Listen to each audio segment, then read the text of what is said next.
Hello बच्चों, चलिए प्रश्न को पढ़ते हैं। इसमें लिखा है दोनों सिरों पर बंधी एक डोरी जो है वो 90 हर्ट्ज, 150 हर्ट्ज तथा 210 हर्ट्ज की आवृत्तियों के साथ कंपन कर सकती है। इस डोरी की महत्तम संभव मूल आवृत्ति बताएं बच्चों। इसकी जो बच्चों मूल आवृत्ति का अधिकतम मान संभव है बच्चों, वो हमें बताना है।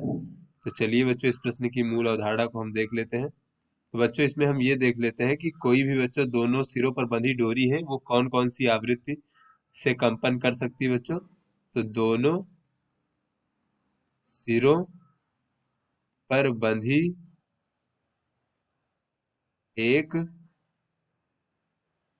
बच्चों दोनों सिरों पर जो बंधी डोरी है बच्चों, डोरी केवल बच्चों एन और न्यू नॉट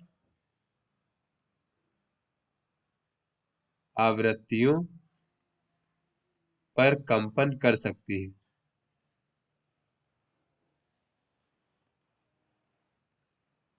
तो बच्चों दोनों सिरों पर बंधी डोरी की जो बच्चों आवृत्ति है कंपन की, वो एन वी नॉट हो सकती है बच्चों, जहां पर इसको बच्चों हम न्यू मान लेते हैं आवृत्ति। तो बच्चों जहां पर ये एन क्या है बच्चों, एन बच्चों पूर्णांक है, धनात्मक पूर्णांक, 1 2 3 4 बच्चों, ये कुछ भी हो सकता है इस प्रकार से। और न्यू नॉट क्या है बच्चों, ये हमारी मूल आवृत्ति है बच्चों, डोरी की मूल आवृत्ति है जिससे वो कंपन कर सकती है। तो चलिए बच्चों अपने प्रश्न को हल करते हैं। बच्चों यहाँ पर कहा जा रहा है कि एक डोरी जो है वो 90 हर्ट्ज, 150 हर्ट्ज और 210 हर्ट्ज की आवृत्तियों के साथ कंपन कर रही बच्चों। यानी एक कोई आवृत्ति बच्चों 90 हर्ट्ज मान लेते हैं यहाँ पर बच्चों, इसे न्यू वन मान लेते हैं, और न्यू टू मान लेते हैं बच्चों हम 150 हर्ट्ज, और बच्चों न्यू थ्री मान लेते हैं 210 हर्ट्ज। तो ऐसे में बच्चों हमें न्यू नॉट का बच्चों जो मूल आवृत्ति है उसका अधिकतम मान बताना है बच्चों। तो ये जो 90 हर्ट्ज है इसको हम कह सकते हैं बच्चों N1 न्यू नॉट, और इसको बच्चों हम कह सकते हैं N2 न्यू नॉट, और इसको हम कह सकते हैं बच्चों N3 new not, N3 new not. तो इस प्रकार से बच्चों ये हमारे पूर्णांक है N1 N2 N3, और न्यू नॉट का मान बच्चों हमें बताना है। तो इससे बच्चों यहाँ से हमें दिख रहा है कि तीनों में जो है न्यू नॉट जो है बच्चों एक कॉमन गुणांक है बच्चों। तो इस कॉमन गुणक का मान ज्ञात करने के लिए यहाँ पे बच्चों इसका हमें अधिकतम मान ज्ञात करना है। इसके लिए बच्चों हम महत्तम समापवर्तक निकाल लेंगे बच्चों तीनों संख्याओं का। यहाँ देख लेते हैं बच्चों, न्यू नॉट के महत्तम मान के लिए तीनों आवृत्तियों का महत्तम समापवर्तक निकाल लेते हैं बच्चों,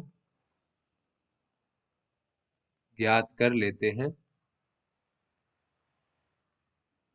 तो बच्चों इसका महत्तम समापवर्तक ज्ञात करने के लिए बच्चों इस प्रकार से तीनों को लिख लेते हैं बच्चों, तीनों ही आवृत्तियों को। और यहाँ पर देख लेते हैं बच्चों ये किससे दिया जा सकता है इसको तीनों को। तो बच्चों इन तीनों को 2 से भाग दिया जा सकता है। तो यहाँ से बच्चों 2 से भाग दे देंगे तो ये 45 हो जाएगा बच्चों, और ये हमारा 75 हो जाएगा, और ये हमारा 105 हो जाएगा। उसके बाद बच्चों ये जो है 3 से भी नहीं दिया जा सकता, 4 से बच्चों तीनों को नहीं दिया जा सकता, फिर 5 से बच्चों तीनों को दिया जा सकता। तो ये हो जाएगा 9 बच्चों, और ये हमारा हो जाएगा 15, और ये हो जाएगा बच्चों 21। उसके बाद बच्चों अगर हम देखें तो इसको हम 3 से भाग दे सकते हैं, 3 3 की 9, तीनों पची 15, 3 7 21।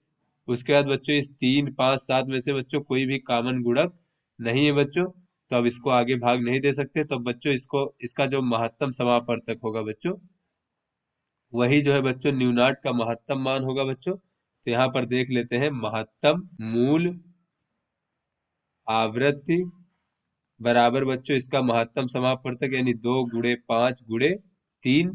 तो इस प्रकार से बच्चों ये हमारा हो जाएगा 30 हर्ट्स। तो बच्चों ये मूल आवृत्ति का महत्तम मान बच्चों हो गया। तो आशा करते हैं आपको समझ में आ गया होगा। धन्यवाद।